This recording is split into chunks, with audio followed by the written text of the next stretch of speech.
हरे कृष्णा।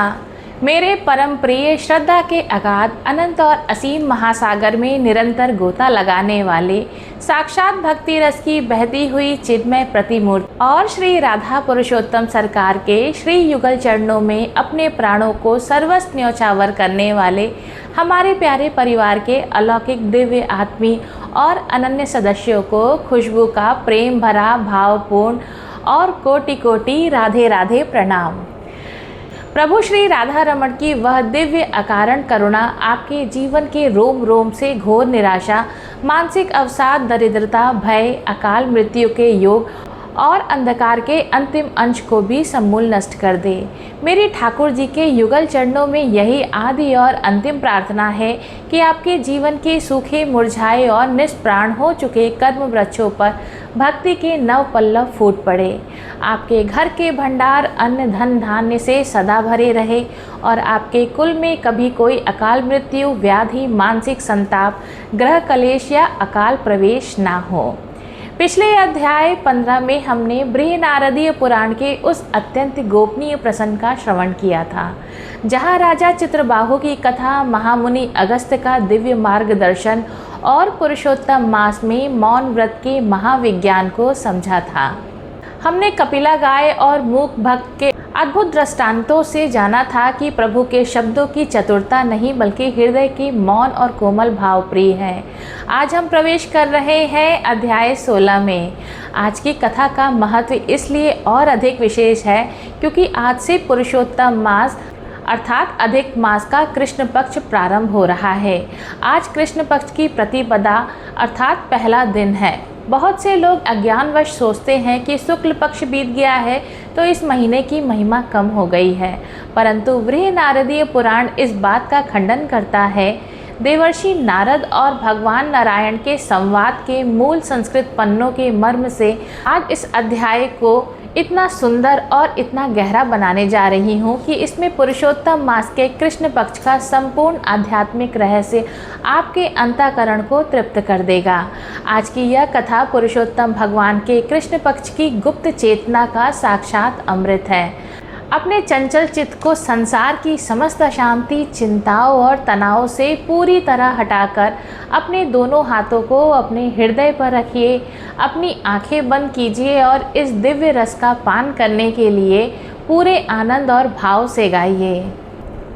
हरे कृष्णा कृष्णा कृष्णा हरे हरे, हरे रामा रामा रामा हरे हरे। श्री नारायण बोले, हे देवर्षि नारद, अब अपनी चेतना के समस्त द्वारों को खोलकर सुनो। जब पुरुषोत्तम मास का शुक्ल पक्ष समाप्त होकर कृष्ण पक्ष का प्रारंभ होता है तो अज्ञानी मनुष्य इसे अंधकार का पक्ष समझने लगते हैं। वे सोचते हैं कि चंद्रमा की कलाएं घट रही हैं, इसलिए प्रकृति का तेज कम हो रहा है, परंतु ज्योतिष और आध्यात्मिक विज्ञान के गूढ़ धरातल पर अधिक मास का कृष्ण पक्ष साक्षात एकांतिक साधना का काल है। शुक्ल पक्ष यदि बहिर्मुखी उत्सव का प्रतीक है तो कृष्ण पक्ष अंतर्मुखी तपस्या का विग्रह है। बृहनारदीय पुराण के 14वें से आगे के अध्यायों में साक्षात नारायण देवर्षि नारद से कहते हैं कि कृष्ण पक्ष की प्रतिपदा तिथि को जो साधक सुबह ब्रह्म मुहूर्त में उठता है उसके भीतर सूर्य और चंद्रमा की नाड़ियाँ एक विशेष संतुलन में आती हैं। चूँकि चंद्रमा की कलाएं घटती हैं, इसलिए मनुष्य का मन, जो चंद्रमा का प्रतीक है, धीरे धीरे शांत होने लगता है। यदि इस समय मन को संसार की वासनाओं से हटाकर कृष्ण चरणों में लगा दिया जाए तो मन को वश करना अत्यंत सरल हो जाता है। विधाता ने जो दुख मनुष्य के ललाट पर लिखे होते हैं वे कृष्ण पक्ष की प्रतिपदा को किए गए नाम जप से सुख और संतोष में बदल जाते हैं। काल की प्रत्येक गति भगवान की इच्छा के अधीन है और जब भगवान स्वयं किसी काल खंड को अपना नाम दे देते हैं तो वह काल संसार के सारे दोषों से मुक्त होकर साक्षात मोक्ष का द्वार बन जाता है। इस पृथ्वी पर जितने भी मनुष्य अज्ञानवश भटक रहे हैं वे केवल बाहरी चमक दमक को देखते हैं। वे सोचते हैं कि जब चारों ओर उजाला हो तभी भगवान की पूजा फलित होती है, परंतु बृहनारदीय पुराण स्पष्ट करता है कि कृष्ण पक्ष की रातों में जो साधक घी का दीपक जलाकर भगवान पुरुषोत्तम का ध्यान करता है उसका पुण्य शुक्ल पक्ष से भी कई गुना अधिक बढ़ जाता है, क्योंकि अंधकार के बीच प्रकाश फैलाना ही वास्तविक साधना है। इस मास में कृष्ण पक्ष के दौरान सूर्य की किरणें पृथ्वी पर एक विशेष प्रकार की चुंबकीय और आध्यात्मिक ऊर्जा लेकर आती है।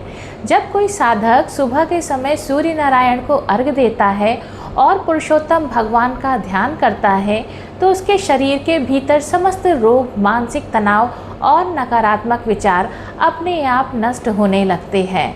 यह काल साधारण काल नहीं है, यह साक्षात वैकुंठ की चेतना का पृथ्वी पर अवतरण है। महर्षि वाल्मीकि अपने आसन पर अत्यंत शांत और गंभीर मुद्रा में विराजमान थे। उनके मुखमंडल से ब्रह्म तेज की रश्मियां निकल रही थी। राजा दृढ़धन्वा उनके चरणों के समीप भूमि पर बैठे हुए थे। उनकी आंखें कौतुक और परम श्रद्धा से भरी थी। महर्षि वाल्मीकि ने अपनी करुणा भरी दृष्टि राजा पर डाली और अत्यंत गंभीर वाणी में बोले, हे राजन दृढ़धन्वा, अभी तक तुमने पुरुषोत्तम मास के शुक्ल पक्ष की दिव्य कथाओं को सुना, जहां पुण्य आत्माओं और राजाओं के उद्धार का वर्णन था। परंतु अब सुनो, आज से पुरुषोत्तम मास का कृष्ण पक्ष आरंभ हो गया है। आज कृष्ण पक्ष का प्रथम दिन है। राजन, संसार के अज्ञानी लोग कृष्ण पक्ष को अंधकार का, अशुभ का प्रतीक मानते हैं। वे समझते हैं कि जब चंद्रमा की कलाएं घटने लगती है तो वह समय साधना के योग्य नहीं है, परंतु सत्य इसके विपरीत है। कृष्ण पक्ष का यह प्रथम दिन साधक के लिए परम मंगलकारी है। यह तिथि हमें सिखाती है कि जैसे जैसे बाहरी संसार की चमक, जैसे कि चंद्रमा की कलाएं घटती हैं, वैसे वैसे जीव को अपने भीतर गोविंद में डूबना चाहिए। यह पक्ष बाहरी कोलाहल को शांत कर आत्मा को परमात्मा के सबसे निकट लाने का गुप्त काल है। इसी कृष्ण पक्ष के प्रथम दिन के महात्म्य को प्रकट करने के लिए मैं तुम्हें एक ऐसी सत्य और रोंगटे खड़े कर देने वाली कथा सुनाता हूँ, जिसे सुनकर स्वर्ग के देवता भी विस्मित रह गए थे और यमराज के दूतों का अहंकार भी चूर चूर हो गया था। यह कथा है मगध बीहड़ जंगलों के राजा घोर पापी डाकू ज्वलन देव की। महर्षि वाल्मीकि कथा को विस्तार देते हुए बोले, राजन, प्राचीन काल में मगध देश के दक्षिण छोर पर एक अत्यंत विशाल, घना और भयानक जंगल था। उस जंगल में सूर्य की किरणें भी धरती को छूने से डरती थी। चारों ओर हिंसक पशुओं की दहाड़ और कटीली झाड़ियाँ थीं, परंतु उस जंगल में रहने वाले सिंह और व्याघ्रों से भी अधिक भयानक एक मनुष्य रहता था, जिसका नाम था ज्वलन देव। ज्वलन देव कोई साधारण डाकू नहीं था, उसका हृदय पत्थर की शिला से भी अधिक कठोर और क्रूर था। उसके शरीर की बनावट ऐसी थी मानो स्वयं काल उसे निर्मित किया हो। लाल लाल धधकती आँखें, घनी बिखरी दाढ़ी और हाथ में हमेशा रक्त से सनी हुई एक विशाल तलवार। ज्वलन देव का नियम था कि उस मार्ग से गुजरने वाले किसी भी राहगीर, व्यापारी या तीर्थयात्री को वह जीवित नहीं छोड़ता था। धन लूट लेना तो उसका छोटा सा कार्य था, परंतु तड़पते हुए मनुष्यों को देखकर अट्टहास करना उसका स्वभाव बन चुका था। उसने अपने जीवन में कभी किसी मंदिर की चौखट नहीं छुई थी। उसने कभी किसी ब्राह्मण को दान नहीं दिया था। संतों और सन्यासियों को देखकर वह उनका उपहास उड़ाता था और उन्हें मार भगाता था। उसके मुख से कभी भूल कर भी हरि या कृष्ण नाम नहीं निकलता था। पूरा मगध साम्राज्य, काशी और अवंती के व्यापारी उस जंगल के मार्ग से निकलने के नाम मात्र से थर थर काँपते थे। यहाँ तक कि राजा की सेना भी उस बीहड़ में पैर रखने की साहस नहीं कर पाती थी। ज्वलन देव के पापों का घड़ा पूरी तरह भर चुका था और शास्त्र कहते हैं कि जब पाप की पराकाष्ठा होती है तब या तो सर्वनाश होता है या फिर ठाकुर जी का अकारण करुणा का उदय होता है। महर्षि वाल्मीकि बोले, हे दृढ़धन्वा, समय चक्र घूमता रहा और पृथ्वी पर परम पवित्र पुरुषोत्तम मास का आगमन हुआ। संसार के भक्त, साधु और गृहस्थ जंगलों में, नदियों के तट पर और मंदिरों में दीपदान, व्रत और हरिनाम संकीर्तन कर रहे थे, परंतु ज्वलन देव के इन सब बातों से कोई सरोकार नहीं था। उसके लिए पुरुषोत्तम मास भी केवल लूटपाट का एक अवसर मात्र था।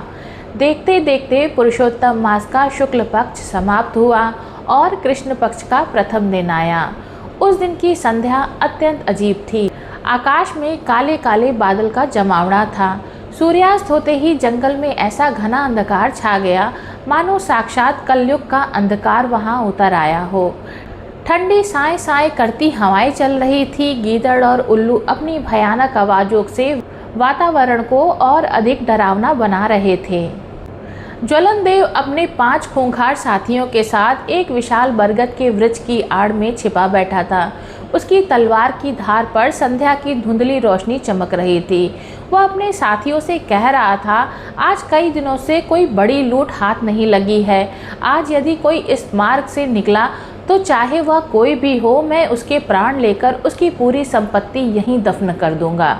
उसके साथी भी अपनी कुल्हाड़ियाँ और भाले संभालकर शिकार की प्रतीक्षा करने लगे। उसी घोर अंधकारमयी और डरावनी रात्रि के प्रथम पहर में उस निर्जन और खूंखार मार्ग पर अचानक एक अद्भुत घटना घटी। जहाँ चारों ओर सन्नाटा और हिंसक पशुओं का भय था, वहाँ दूर एक अत्यंत मधुर, अलौकिक और हृदय को शांति देने वाली ध्वनि सुनाई देने लगी। कोई एक तारे की थाप पर पूरी मस्ती में गाता हुआ चला आ रहा था।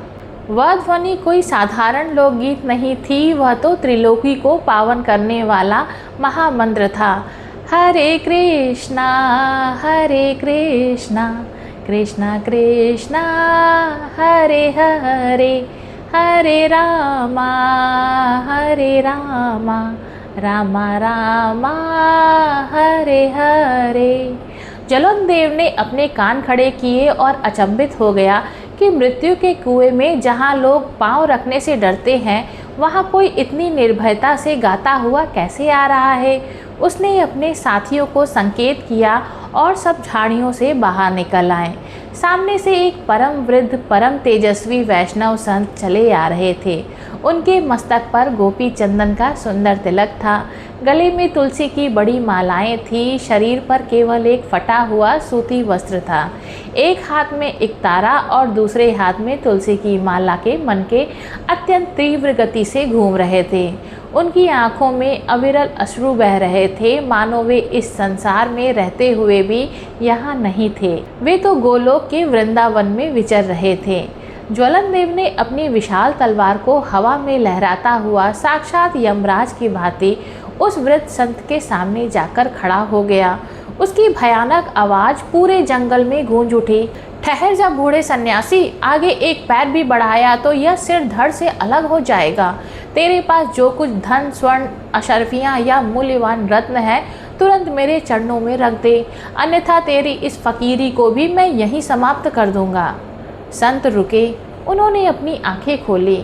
सामने साक्षात साई की तरह खड़े डाकू को देखकर भी उनके चेहरे पर भय की एक लकीर तक नहीं आई, बल्कि उनके अधरों पर एक ऐसी शांत, करुणामयी और वात्सल्य से भरी मुस्कान उभर आई, जैसी एक माँ अपने भटके हुए बालक को देखकर लाती है। संत ने मंद मंद स्वर में कहा, हे पुत्र, तो मुझे रोकने की बात करता है। इस संसार को रोकने वाला और चलाने वाला तो केवल वह अंतर्यामी पुरुषोत्तम है। और रही बात मृत्यु की, तो यह शरीर तो वैसे भी नश्वर है, मिट्टी है, तो इसे आज काटे या कल, इससे मुझे क्या भय। और धन की बात पूछता है तो जरा देख इस फकीर की ओर। ज्वलन देव ने क्रोध में आकर संत के हाथ से उनका पुराना जर्जर झोला छीन लिया। उसने पूरे झोले को जमीन पर पलट दिया, परंतु हाय रे नियति, उस झोले में से तो कोई स्वर्ण मुद्रा ना निकली, ना कोई कीमती वस्तु निकली। उसमें से केवल कुछ सूखे हुए तुलसी के पत्ते, एक मिट्टी का टूटा हुआ पात्र और श्रीमद् भागवत महापुराण का एक फटा हुआ पन्ना निकला। ज्वलन देव का क्रोध 7वें आसमान पर पहुंच गया। उसने संत की छाती पर तलवार की नोक टिका दी और दहाड़ा, तो मुझे मूर्ख बनाता है। संतों के पास तो गुप्त धन होता है, निकाल अपना धन, नहीं तो मैं तेरी छाती को इस पार से उस पार कर दूंगा। संत की आंखों से करुणा के आंसू छलक पड़े। उन्होंने डाकू की आंखों में आंखें डालकर कहा, पुत्र तू बिल्कुल सत्य कह रहा है। मेरे पास एक ऐसा गुप्त धन है जिसे ना तो कोई राजा छीन सकता है, ना कोई चोर चुरा सकता है और ना ही तेरी यह लोहे की तलवार उसे काट सकती है। वह धन है मेरे गोविंद का नाम। आज पुरुषोत्तम मास के कृष्ण पक्ष का प्रथम दिन है। यह वह पावन दिन है जब जीव अपने पापों को घटाकर पुण्य की ओर बढ़ सकता है। तूने जीवन भर संसार के निर्दोष लोगों को लूटा है, पर आज तेरी मति पलट गई है। आज तू चाहे तो मुझे लूट ले, मैं तुझे वह धन दान करता हूँ जो सीधे बैकुंठ का द्वार खोलता है। महर्षि वाल्मीकि बोले, राजन, इसके बाद जो हुआ उसकी कल्पना ना तो ज्वलनदेव ने की थी और ना ही वहाँ खड़े उसके साथियों ने। संत ने बिना किसी डर के अपनी दाहिनी हथेली उठाई और ज्वलनदेव के उस मस्तक पर रख दी जहाँ केवल क्रूरता और पाप के विचार पनपते थे। संत ने उसकी आंखों में देखते हुए अत्यंत गहरे और अलौकिक स्वर में उसके कान में उसी महामंत्र की फूंक मारी, हरे कृष्ण कृष्ण कृष्ण हरे हरे, हरे राम राम राम हरे हरे। राजन, वह संत कोई साधारण मनुष्य नहीं थे, वे भगवान के परम अनुग्रहित सिद्ध महापुरुष थे। जैसे ही उनका कर कमल डाकू के मस्तक पर टिका, वैसे ही ज्वलनदेव के भीतर मानो एक साथ करोड़ों वोल्ट की बिजली कौंध गई।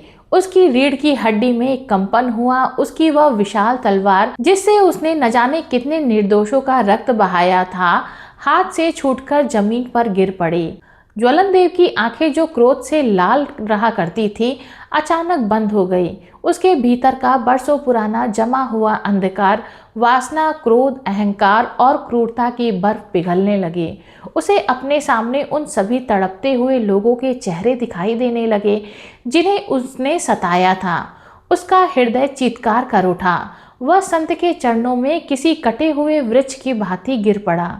उसने संत के फटे हुए पैरों को अपने दोनों हाथों से जकड़ लिया और फूट फूट कर रोने लगा।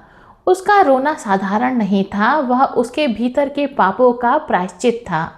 वह रोते हुए बोला, हाँ, धिक्कार है मुझ पर। हे गुरुदेव, मैंने यह क्या किया? मैंने जीवन भर केवल नरक का ईंधन इकट्ठा किया। मैंने कितनी माताओं की गोद सोनी की है, कितने अनाथों की चीखें सुनी हैं। मुझे बचा लीजिए, मेरे भीतर एक भयानक अग्नि जल रही है। क्या मुझ जैसे महापापी, अधर्मी और हिंसक जीव के लिए भी उस परमेश्वर के दरबार में थोड़ी सी जगह है? क्या मुझे नरक की कढ़ाई में मुक्ति मिल सकती है? संत ने उसे उठाकर अपने गले से लगा लिया। डाकू के गंदे और खून से सने कपड़ों की परवाह किए बिना उस महात्मा ने उसे अपनी छाती से सटाया और कहा, पुत्र, उदास मत हो। पुरुषोत्तम भगवान का एक नाम पतित पावन भी है। वे न्याय प्रिय बाद में हैं, करुणा के सागर पहले हैं। यदि कोई जीव अपने पापों को स्वीकार कर सच्चे हृदय से पश्चाताप के आंसू बहा देता है, तो प्रभु उसके करोड़ों जन्मों के पर्वतों जैसे पापों को क्षण भर में भस्म कर रूई की भांति उड़ा देते हैं। सुन पुत्र, आज से तू इस बीहड़ के एक एकांत कोने में कुटिया बना। अपनी इस तलवार को भूल जा। आज कृष्ण पक्ष का प्रथम दिन है और आज से लेकर अमावस्या तक तू पूर्ण मौन व्रत धारण कर। अपनी इस जीभ से केवल और केवल हरि नाम का जाप कर। वन के जो मूक पशु पक्षी हैं, भूखे जानवर हैं, उन्हें अपने हाथों से कंद मुंद खिला, उनकी सेवा कर। तेरी यही साधना तुझे भव सागर से पार उतारेगी। यह कहकर संत ने उसे एक तुलसी की माला दी और स्वयं उस घने अंधकार में विलीन हो गए, मानो वे केवल उसी का उद्धार करने आए थे। महर्षि वाल्मीकि बोले, हे राजन दृढ़धनवा, गुरु की आज्ञा पाकर ज्वलनदेव पूरी तरह बदल गया। उसके साथी उसे पागल समझकर छोड़कर भाग गए। अब वह बीहड़ का डाकू नहीं बल्कि एक दीनहीन याचक बन चुका था। उसने नदी में जाकर अपने पूरे शरीर को धोया, अपनी तलवार को गहरे जल में फेंक दिया। उसने जंगल के एक अत्यंत दुर्गम कोने में, जहाँ केवल पत्थरों की चट्टानें थीं, एक छोटी सी पत्तों की कुटिया बनाई। उसने प्रतिज्ञा की कि वह अन्न का एक दाना भी मुख में नहीं डालेगा। वह केवल नदी का जल पीता और दिन रात बिना पलक झपकाए तुलसी की माला पर जप करता। गुरु के दिए महामंत्र की ध्वनि उसकी कुटिया में निरंतर गूंजती रहती थी। हरे कृष्णा कृष्ण कृष्णा हरे हरे, हरे रामा राम रामा हरे हरे। जैसे जैसे कृष्ण पक्ष के दिन बीत रहे थे, द्वितीया, तृतीया, चतुर्थी, अष्टमी, वैसे वैसे ज्वलन देव का शरीर सूख कर काटा होता जा रहा था। उसकी त्वचा हड्डियों से चिपक गई थी, आंखें भीतर धंस गई थी, परंतु उन आंखों में अब क्रोध की ज्वाला नहीं थी, बल्कि उनमें प्रभु के दर्शन की व्याकुलता और पश्चाताप के अश्रु थे। वह रोज रात को उठकर रोता और जमीन पर अपना सिर पटक कर कहता, प्रभु मैं नहीं जानता कि पूजा क्या होती है, मैं नहीं जानता कि वेद क्या है, मैं तो केवल एक पापी हूँ, मुझे दर्शन मत दो, क्योंकि मैं आपके दिव्य रूप के योग्य नहीं हूँ। बस मुझे अपने चरणों की धूल का एक कण बना लीजिए। वह दिन भर जंगल में घूमता, गिरे हुए फल इकट्ठे करता और स्वयं न खाकर वन के भूखे बंदरों, पक्षियों और हिरणों को बुला बुलाकर खिलाता। मौन रहकर वह हर जीव में अपने गोविंद को देखने का प्रयास करने लगा। उसकी यह गुप्त साधना इतनी तीव्र थी कि धीरे धीरे उसके भीतर का बैकुंठ जागने लगा। राजन, पुरुषोत्तम मास के कृष्ण पक्ष की चतुर्दशी की वह अंतिम और भयानक रात्रि आई। ज्वलन देव का शरीर अब पूरी तरह शिथिल हो चुका था, उसकी सांसें उखड़ रही थी और कंठ सूख चुका था, परंतु उसके हाथों की उंगलियां अब भी तुलसी की माला के मनकों को घुमा रही थी और उसके सूखे होठों की अत्यंत क्षीण स्वर में निकल रहा था, कृष्ण, राधे कृष्ण। ठीक आधी रात के समय उस कुटिया में अचानक एक ऐसी और भयावह हवा चली कि वहां रखा मिट्टी का दीपक बुझ गया। चारों ओर साक्षात मृत्यु का सन्नाटा छा गया। अचानक कुटिया की दीवार को चीरते हुए 3 विशाल, विकराल और भयंकर आकृति वाले यमदूत प्रकट हुए। उनके शरीर का रंग जलते हुए कोयले जैसा काला था, आंखें धधकते हुए अंगारों की भांति लाल थी। उनके लंबे लंबे दांत निकले हुए थे और उनके हाथों में लोहे के भारी भरकम पाश फंदे थे। यमदूतों ने ज्वलन देव की ओर देखा और अट्टहास करते हुए बोले, चल ज्वलन देव, तेरा समय तो पूरा हुआ। तूने जीवन भर जो मासूमों का रक्त बहाया है, जो पाप किए हैं, आज उन सबका हिसाब होगा। यमराज के दरबार में तेरा स्वागत के लिए उबलते हुए तेल के कड़ाहा, कांटों के वृक्ष और जलते हुए लोहे के खंभे तैयार हैं, चल हमारे साथ। यह कहकर जैसे ही एक यमदूत ने अपना लोहे का फंदा ज्वलन देव के गले में डालने के लिए हाथ बढ़ाया, वैसे ही एक ऐसा चमत्कार हुआ कि साक्षात काल भी पीछे हट गया। अचानक कुटिया की फूस की छत को चीरते हुए आकाश से एक अत्यंत दिव्य, अलौकिक और करोड़ों सूर्यों को लज्जित कर देने वाला स्वर्णमयी प्रकाश उत्पन्न हुआ। उस प्रकाश की तीव्रता इतनी अधिक थी कि यमदूतों की आंखें चौंधिया गई और वे चीखते हुए पीछे हट गए। उस दिव्य प्रकाश के मध्य से 4 परम सुंदर, परम तेजस्वी चतुर्भुज विष्णु दूत प्रकट हुए। उनके शरीरों का रंग नील कमल के समान श्यामल था। उन्होंने पीतांबर धारण कर रखा था। उनके मस्तक पर मणियुक्त मुकुट थे, कानों में कुंडल चमक रहे थे और उनके चारों हाथों में क्रमशः शंख, चक्र, गदा और पद्म सुशोभित थे। उनके पूरे शरीर में पारिजात के पुष्पों की ऐसी अलौकिक सुगंध आ रही थी कि उस शमशान जैसी कुटिया का वातावरण भी गोलोक जैसा पवित्र हो गया। विष्णु दूतों ने अपनी गदा को आगे बढ़ाते हुए अत्यंत गंभीर मेघ जैसी गर्जना युक्त वाणी में कहा, ठहर जाओ यमदूतों, पीछे हट जाओ। इस परम वैष्णव भक्त के शरीर और आत्मा को स्पर्श करने का अधिकार तुम में से किसी को नहीं है। यह जीव अब यमलोक का पापी नहीं है, बल्कि पुरुषोत्तम भगवान का अनन्य शरणागत पार्षद बन चुका है। राजन, उस समय एक अद्भुत दृश्य उपस्थित हुआ। इस घटना को देखने के लिए स्वयं देवराज इंद्र, वरुण, वायु, अग्नि और बड़े बड़े महर्षि अपने अपने दिव्य विमानों में बैठकर उस आकाश में एकत्रित हो गए। पूरा आकाश देवताओं के विमानों से भर गया। देवता विस्मित थे, वे आपस में कानाफूसी कर रहे थे। यह कैसे संभव है? इस ज्वलन देव ने तो अपने पूरे जीवन के 40 वर्षों में केवल हत्याएं की हैं, डाके डाले हैं, पाप किया है। इसने तो कभी भी कोई यज्ञ नहीं किया, कभी कोई गंगा स्नान नहीं किया। फिर आज विष्णु के दूत इसे लेने स्वयं क्यों आए हैं? यमराज का नियम कैसे बदल गया? यमराज के नियम क्या बदल गए हैं? यमदूतों ने भी भय से कांपते हुए हाथ जोड़कर विष्णु दूतों से पूछा, हे प्रभु के पार्षदों, हम तो यमराज की आज्ञा के दास हैं। धर्मराज के बही खाते में इस ज्वलन देव के नाम पर केवल और केवल काले पाप लिखे हैं। इसका पूरा जीवन अधर्म में बीता है। इसने तो केवल जीवन के अंतिम 15 दिन इस कृष्ण पक्ष में तुलसी माला पकड़ी है। क्या केवल कुछ दिनों में इस टूटी फूटी पूजा से इसके जीवन भर के भयंकर पाप नष्ट हो गए? कृपया हमारे इस विस्मय को दूर करें।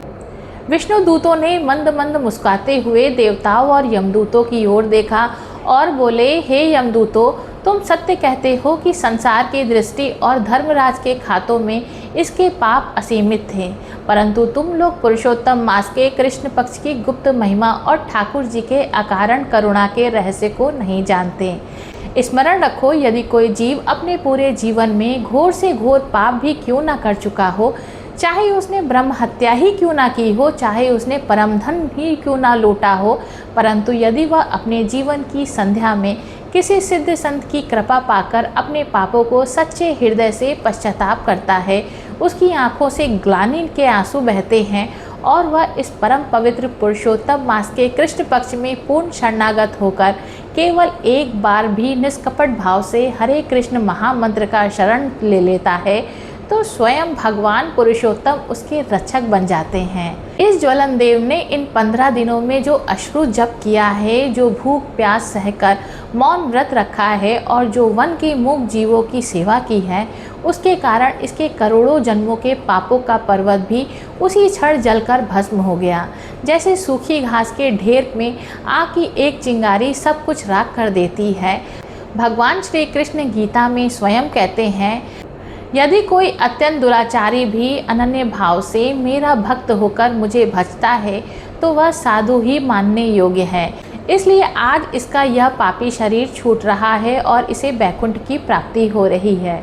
महर्षि वाल्मीकि की आंखों से प्रेम के आंसू बहने लगे। वे बोले, हे राजन दृढ़धनवा, अभी विष्णु दूत यह कह ही रहे थे कि अचानक पूरी कुटिया का अस्तित्व ही समाप्त हो गया।